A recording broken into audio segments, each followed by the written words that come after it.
Srinath Reddy Mittapalli YouTube ఛానల్కి స్వాగతం. అందరికీ నమస్కారం. నేను మీ శ్రీనాథ్ రెడ్డి మిట్టపల్లి. ఇవాళ తరకు వచ్చి నవంబర్ 15, 2024 సంవత్సరం. ఇవాళ ముఖ్య అంశాల్లోకి వచ్చినట్లయితే కువైట్లో రోజు రోజుకి విద్యుత్ వినియోగం అయితే పెరుగుతుంది. అందులోనూ సమ్మర్ వచ్చిందంటే ఈ వినియోగం ఇంకా ఎక్కువ అవుతుంది. ఆ కారణం చేత విద్యుత్కి కొద్దిగా అంతరాయంగా ఏర్పడుతుంది. ఈ విషయాన్ని మనం గత కొన్ని సంవత్సరాల క్రితంగా గమనిస్తూ వస్తున్నాం. దీన్ని దృష్టిలో పెట్టుకొని కువైట్కి సంబంధించినటువంటి minister of electricity and water వాళ్ళు రానున్న 5 సంవత్సరాల్లో 17,350 మెగావాట్స్కి విద్యుత్ ఉత్పాదకాన్ని పెంచాలని చెప్పేసి లక్ష్యంగా పెట్టుకున్నట్లు తెలియజేస్తున్నారు. దీనికోసం సుమారుగా 5 బిలియన్ల వరకు ఖర్చు చేయనున్నట్లు తెలియజేస్తారు. అంటే 5 బిలియన్ల కువైట్ దినాల వరకు ఖర్చు చేయనున్నట్లు, దానికోసం టెండర్లు కూడా ఆహ్వానిస్తున్నట్లు తెలియజేశారు. అయితే కువైట్లో ఎక్కడెక్కడ ఈ ఉత్పాదక కేంద్రాలు ఉన్నాయి, అక్కడ ఎన్ని మెగావాట్స్కి దీన్ని పెంచబోతున్నాం మనం చూసుకున్నట్లయితే సుబియాలో ఉన్నటువంటి ప్రొడక్షన్ స్టేషన్, అంటే ఈ ఉత్పాదక కేంద్రం ఏదైతుందో అక్కడ ప్రస్తుతానికి 250 మెగావాట్స్గా మాత్రమే ఉంది విద్యుత్ ఉత్పాదకం. దాన్ని రానున్న 5 సంవత్సరాల్లో 900 మెగావాట్స్ తీసుకెళ్లాలని చెప్పేసి ఆలోచిస్తున్నారు. అలాగే నార్త్ జోర్ ఉత్పాదక కేంద్రం ఏదైతుందో అక్కడ దాంట్లో ఉన్నటువంటి ఫేజ్ 2 మరియు ఫేజ్ 3లో ఉత్పాదకాన్ని 2700 మెగావాట్స్కి పెంచాలని చెప్పేసి ఆలోచిస్తున్నారు.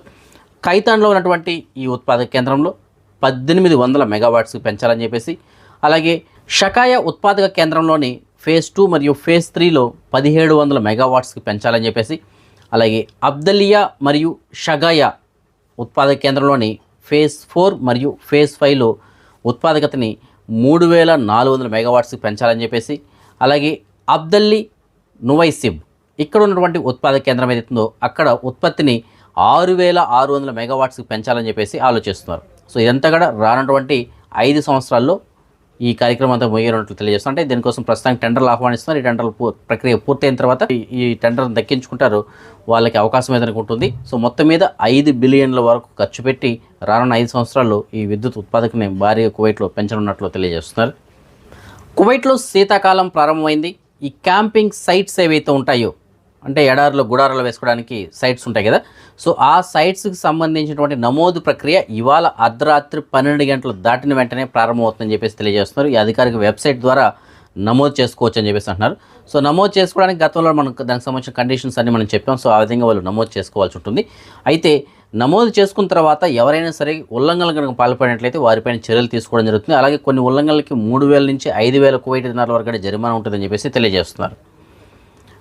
వీళ్ళు చెప్తున్న వాటిలో ముఖ్యంగా ఏమిటంటే వాళ్ళకి ఎక్కడైతే కేటాయించుంటారో అక్కడ మాత్రమే వాళ్ళు ఆ సైట్ని ఏర్పాటు చేసుకోవాల్సి ఉంటుంది. ఆ పరిధి దాటి వేరే ప్లేస్లో కనుక సైట్ని ఏర్పాటు చేసినట్లయితే 5000 కువైట్ దినాల వరకు జరిమానా ఉంటుందని చెప్పేసి అంటున్నారు.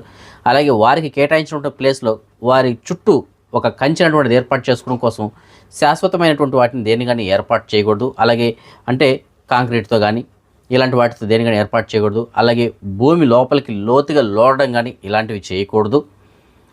అలాగే సిమెంటు ఇలాంటివి యూజ్ చేయకూడదు అంటున్నారు. అలాగే పెద్ద పెద్ద క్రేన్లు ఇలాంటివి తీసుకొచ్చి, ఇలాంటి పెద్ద పెద్ద బుల్డోజర్ లాంటివి తీసుకొచ్చి అక్కడ ఎలాంటి పనులు కానీ చేపట్టకూడదు అని చెప్పేసి అంటున్నారు. సో టెంట్ అంటే టెంట్ లాగా ఏర్పాటు చేసుకోవాలి, అది అయిపోయిన వెంటనే వెళ్ళిపోవాలి, అంతే తప్ప అక్కడ ఎలాంటి చెత్త చెదారం వ్యర్థాలు వేయడం కానీ ఇలాంటి ఏవి కానీ వీళ్ళు చెప్పినటువంటి నిబంధనలు ఏవైతే ఉంటాయో వాటికి లోబడి మాత్రమే ఉండాలి. వాటిని అతిక్రమించినట్లయితే వారికి ఇచ్చినటువంటి లైసెన్స్ని క్యాన్సిల్ చేయడం జరుగుతుంది. దానితో పాటుగా జరిమానాలు కూడా భారీగా ఉంటాయని చెప్పేసి హెచ్చరిస్తున్నారు. కువైట్లో లంచం కేసులో ఒక పోలీస్ అధికారికి జైలు శిక్ష పడింది. దీనికి సంబంధించిన మనం చూసుకున్నట్లయితే కువైట్లో మద్యం అక్రమ రవాణాలో కొంతమంది ఏషియన్ వ్యక్తులు పట్టుబడ్డారు.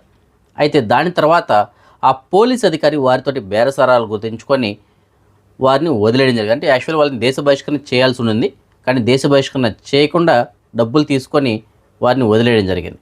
ఇది కాస్త బయటపడడంతో న్యాయస్థానం ఆ పోలీస్ అధికారిని అదుపులో తీసుకోమని చెప్పింది. దాని తర్వాత పూర్తిగా విచారణ జరిపిన తర్వాత ఇది కాస్త నిరూపితం కావడంతో ప్రస్తుతానికి ఆయనకి 5 సంవత్సరముల జైలు శిక్ష మరియు భారీగా జరిమానా విధించినట్లు తెలియజేస్తున్నారు. ఫ్రెండ్స్, కువైట్ నుంచి మీరు ఎవరైనా ఇండియాకి కార్గో ధర, ఎయిర్ కార్గో లేదంటే సీ కార్గో ధర వస్తువులు పంపించుకోవాలనుకుంటున్నారా? అయితే మీకు నేను డిస్ప్లేలో కువైట్లో ఉన్న మన తెలుగు వారికి సంబంధించినటువంటి భారత్ కార్గో సర్వీస్ వాళ్ళ నెంబర్ ఇస్తాను. మంచి సర్వీస్ అయితే అందిస్తున్నారండి. మీరు ఎవరైనా కార్గో ధర వస్తువులు పంపించాలనుకుంటుంటే ఆ నెంబర్కి కాల్ చేసి పూర్తిగా కనుక్కొని మీ వస్తువులు మీరు కార్గో ధర పంపించుకోవచ్చు. మన సబ్స్క్రైబర్ ఒకరు మనకి మెసేజ్ పెట్టారు. వారికి సంబంధించిన సివిల్ ఐడి కార్డుని ఇవాళ మాలియా ప్రాంతంలో పోగొట్టుకున్నాం అని చెప్పేసి అంటున్నారు. ఆ సివిల్ ఐడి కార్డు పైన పేరు అయితే కనుక పెట్లు లక్ష్మమ్మ అని చెప్పేసి ఉంటుంది. సో ఫ్రెండ్స్, మీకు ఎవరికైనా సరే పెట్లు లక్ష్మమ్మ అన్న పేరు గలటువంటి సివిల్ ఐడి కార్డు కనుక దొరికినట్లయితే మీకు డిస్ప్లేలో నేను ఒక నెంబర్ ఇస్తాను. ఆ నెంబర్కి కాల్ చేసి వాళ్ళకి సమాచారం అందించగలరు. మన సబ్స్క్రైబర్ ఒకరు మనకి మెసేజ్ పెట్టారు. వాళ్ళకి పని కావాలి అని చెప్పేసి అంటున్నారు.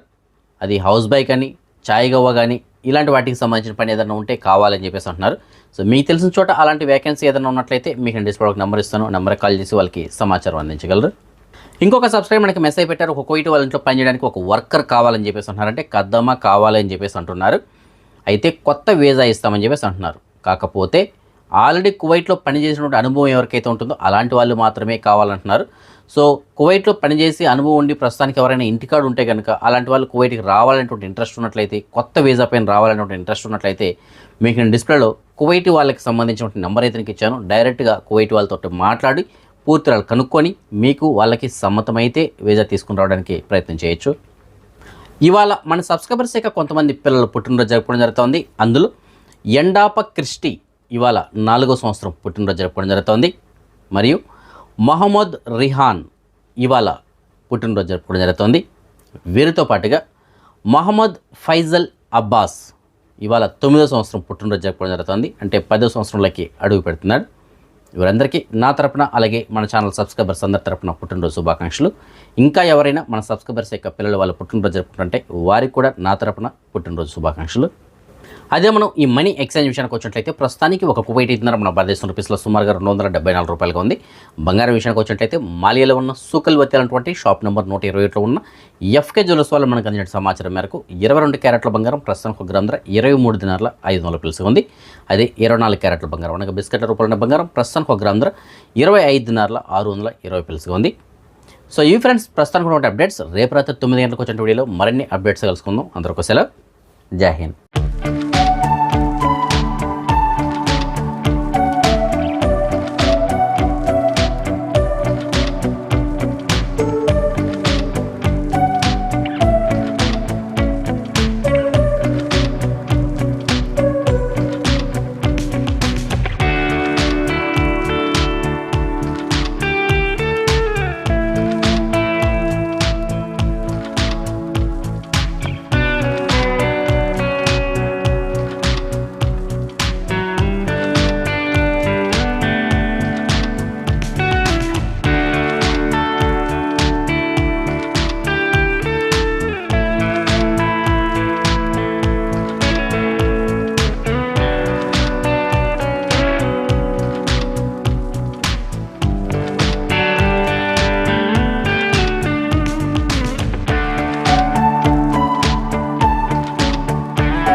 అండ్ నేను మీ సద్దాం హుసేన్.